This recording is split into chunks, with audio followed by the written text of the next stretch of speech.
നമ്മളിപ്പോൾ ഒരു സ്ക്രിപ്റ്റ് കേൾക്കുമ്പോൾ നമ്മൾ അതിനകത്ത് പല കാര്യങ്ങളും ഇവാലുവേറ്റ് ചെയ്യുന്നുണ്ട്. ഇതിൻ്റെ ബുദ്ധിമുട്ടുകൾ, ഇത് ഷൂട്ട് ചെയ്യാനുള്ള എൻ്റെ പെർമിഷൻ പ്രോബ്ലംസ് എന്തൊക്കെ വരാം, ചുമ്മാ ട്രെയിനെന്നോ ഫ്ലൈറ്റെന്നോ ഒക്കെ വലിച്ചു വാരി നമുക്ക് സ്ക്രിപ്റ്റിൽ എഴുതാം. ഇതൊന്നും പ്രാക്ടിക്കലി പോസിബിൾ അല്ല എന്നുള്ളത് ഒരു എക്സ്പീരിയൻസ് പ്രൊഡ്യൂസറിന് മനസ്സിലാവും. പക്ഷേ അപ്പുറത്തിരിക്കുന്ന ആൾക്ക് അതിൻ്റെ കോസ്റ്റ് ഇവാലുവേറ്റ് ചെയ്യാൻ പറ്റില്ല. അപ്പം നമ്മളെ ഇവാലുവേറ്റ് ചെയ്യുന്ന train, railway station, night balloon light മറ്റത് മറിച്ചത്.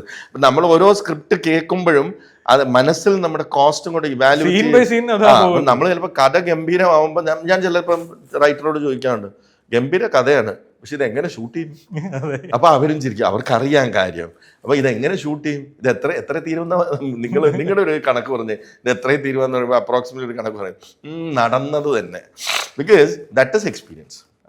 അപ്പൊ നമ്മൾ അങ്ങനെ വിട്ടുകളയുന്ന സ്ക്രിപ്റ്റുകളുണ്ട്.